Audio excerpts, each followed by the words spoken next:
Hey guys, Dylan from Noble Records coming at you with another video. I bought some crazy audio gear today. I posted about it on Instagram and a bunch of you guys wanted me to make a video, so I thought I'd go ahead and do it real quick, just kind of show you some of the details of what I ended up getting. I'll tell you the whole story and all that stuff. Before we get started, if you haven't hit that subscribe button, please do so and follow us on Instagram at Noble Records, where you can see my shop. I have a shop in North Carolina where we buy big record collections and all that type of stuff, and so you can keep in contact with us there. So anyways, a couple months ago I got a call from someone, really sweet lady, and she wanted me to buy her record collection. Her husband had passed, and he had like a bunch of jazz stuff, so I went over there, and the records there were some really good ones in there, but a lot of them were pretty basic jazz stuff like Louis Armstrong and Ella Fitzgerald and stuff like that. It was a lot of like nothing crazy, just kind of, I call it soft serve jazz, but I normally wouldn't have bought it all, but I did because she had all this gear and she wasn't ready to sell it. She had someone who was kind of an audiophile expert that her husband knew, who she wanted to get everything checked out with, and he was going to test everything out and then give estimates of what everything was worth, so she didn't get screwed over or anything like that.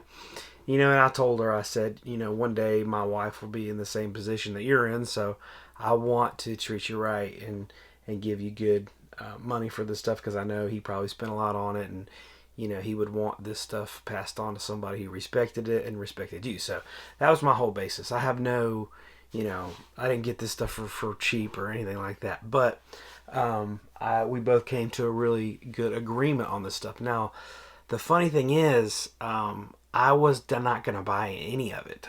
My plan was, the thing I wanted was the record cleaner.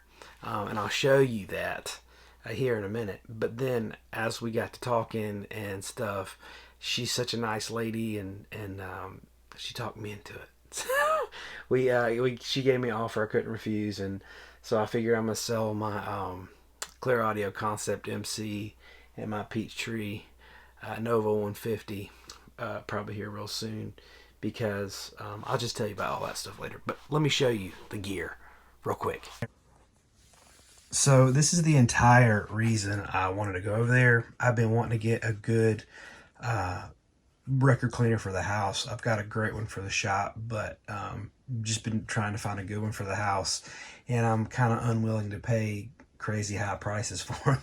So I've been waiting to get a good deal on one. This is a really nice record cleaner, so I was thrilled to get it.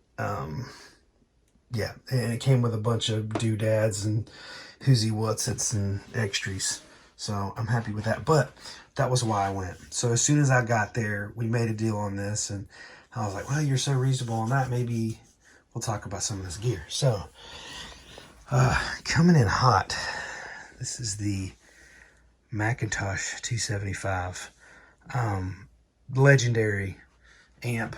Let me pull this off. So there she is in all of her glory. My Lord, what a beautiful machine. The tubes, they just sound unreal. Amazing. Yeah, plug this in, couldn't believe it. This is a McIntosh MA6500. And this thing sounds absolutely spectacular too. The only problem with any of this stuff is the display on here doesn't light up at all. The red lights light up underneath, and so shout out to me if I'm wrong. I don't think there's a way to power the LEDs on and off. I think it's probably just burned out. So I know that's not a crazy expensive fix or anything. It's probably easy to replace that light in there, or those lights in there. So that's the only issue I have with any of this stuff. But they're, like I said, the red lights down here work, but the rest of the light up display doesn't work. But it sounds absolutely fantastic. Just look at that thing again, and then let's go over here to the turntable. This is a Basis 2001. It's got a bunch of upgrades on it. Let me take this this dust cover off, which is a magnificent dust cover. the audiophile friend that was kind of showing me some things, kind of told me about some of the upgrades. I know the tone arm is a big upgrade, and this is a Benz SM MC cartridge, which is a very nice cartridge. This thing's a little dusty. I need to clean it up, but I just got it in here and got it going. So yeah, so this is the motor. This actually comes separate, totally separate. You totally pull that off. But the motor, these on the end here, this little wheel here on the top is for 45, and the one beneath it is for the 33. And so that is the turntable. This thing is magnificent. And then I'm still rocking my the Modern Audio Silver 200s is what I have there. You know, they're definitely my weakest link in the system probably right now, but I am working on a little bit of a space constraint, so I probably will keep these until we move and I have room for bigger speakers. So you know, they don't have any problem with this stuff. It sounds spectacular.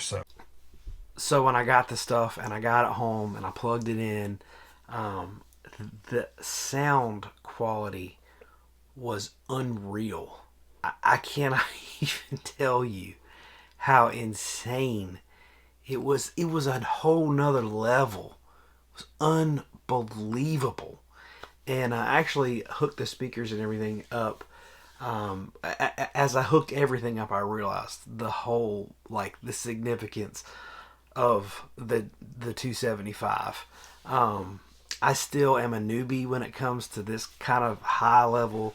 I mean, this is, I know some people have crazier systems than this, but I am not used. This is uncharted waters for me. So, and I'm sure I'll get a lot of comments that say I'm such a newbie of all this stuff, and that's fine. You know, everybody has to learn somehow, but I'm just thrilled to have it, and I have it set up right as far as I know, and it sounds unbelievable. Unbelievable. I mean, I didn't even know my ears could hear this good. That's how good it is. When I put it on, I put on Dark Side of the Moon first. It's this 30th anniversary Dark Side of the Moon, which is a really good audio. Well, it's. I mean, a lot of people say it's as good or better than the MoFi. So I put that on first, and it was so good it almost brought me to tears. I mean, I had goosebumps. It was that good. And then the second one I listened to is this Herbie Hancock Headhunters. This Analog Productions pressing. But anyways, thank y'all for watching this video. Hopefully you enjoyed it and you got to share with the joy for me getting this stuff. And I'm selling my gear pretty soon because I don't need 2 setups. So anyways, hope you guys are having a good one. And if you liked the video, hit the subscribe button, follow us on Instagram, and stay in contact with us. We love hearing from you guys. Drop me a comment, tell me what you think, and we'll see you guys next time.